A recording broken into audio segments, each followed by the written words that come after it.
मैं पुष्कर सिंह धामी ईश्वर की शपथ लेता हूं कि मैं इस शपथ के साथ ही पुष्कर सिंह धामी ने दूसरी बार उत्तराखंड के मुख्यमंत्री की कुर्सी संभाल ली। इससे पहले उत्तराखंड के 22 साल के इतिहास में कोई भी मुख्यमंत्री लगातार दूसरी बार सत्ता में वापसी नहीं कर सका था। देहरादून के परेड ग्राउंड में प्रधानमंत्री नरेंद्र मोदी, गृह मंत्री अमित शाह, रक्षा मंत्री राजनाथ सिंह, यूपी के मुख्यमंत्री योगी आदित्यनाथ और बीजेपी के कई दूसरे दिग्गज नेताओं की मौजूदगी में पुष्कर सिंह धामी ने देवभूमि के विकास का संकल्प लिया। 46 साल के युवा मुख्यमंत्री के साथ उनकी पूरी कैबिनेट ने भी शपथ ली। पुष्कर सिंह धामी उत्तराखंड बीजेपी के वो बाजीगर निकले जो हार कर भी जीत गए। 10 मार्च को जब चुनावी नतीजे आए तो इस तस्वीर को लेकर हर किसी के मन में एक शंका थी। खुद पुष्कर सिंह धामी भी इसे लेकर आश्वस्त नहीं रहे होंगे। इस डर के पीछे की वजह बिल्कुल साफ थी।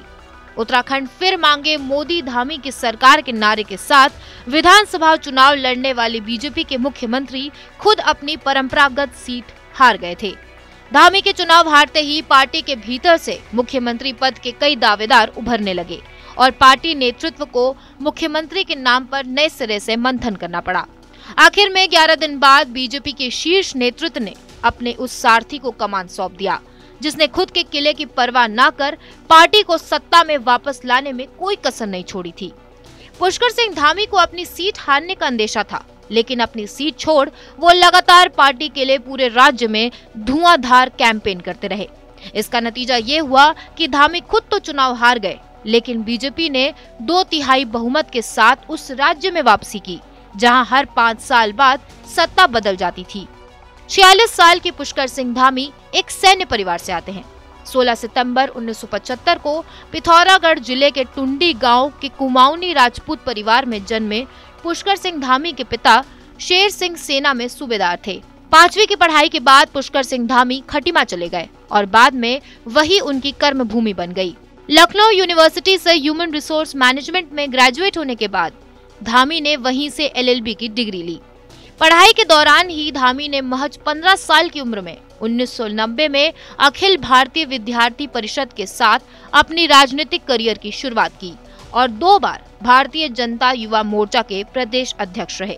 स्थानीय युवाओं के लिए उद्योगों में नौकरियों के आरक्षण के लिए अभियान चलाकर युवाओं में बेहद लोकप्रिय हुए। 2001 से 2002 के दौरान जब भगत सिंह कोश्यारी उत्तराखंड के मुख्यमंत्री थे, तब पुष्कर सिंह धामी उनके OSD रहे थे।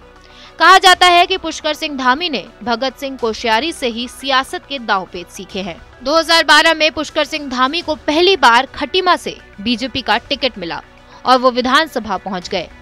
2017 में लगातार दूसरी बार वो विधायक बने, लेकिन सियासी जिंदगी का सबसे बड़ा ब्रेक साल 2021 में मिला, जब पार्टी में गहरे असंतोष और जनता में नाराजगी के बीच शीर्ष नेतृत्व ने पार्टी के तमाम दिग्गज और अनुभवी नेताओं को दरकिनार कर महज 2 बार के विधायक को मुख्यमंत्री का कांटों भरा ताज सौंप दिया।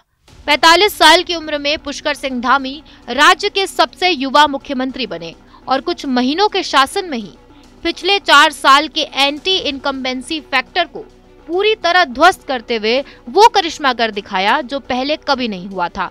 एक युवा चेहरा शीर्ष नेतृत्व के भरोसे पर पूरी तरह खड़ा उतरा। बीजेपी सत्ता में लौटी और वो भी 2/3 बहुमत से। भले ही पुष्कर सिंह धामी ने राजनीति की एक बहुत बड़ी बाजी जीत ली है, लेकिन आगे उनकी राह में कई चुनौतियां हैं। सबसे बड़ी चुनौती तो उनके खुद के चुनाव जीतने की है।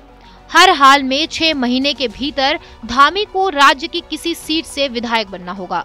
जनता से किए चुनावी वादों को अमल में लाना भी एक बड़ी चुनौती होगी, लेकिन एक युवा मुख्यमंत्री के तौर पर धामी की सबसे बड़ी चुनौती पार्टी के अंदर युवा और वरिष्ठ नेताओं का संतुलन बनाए रखना होगा।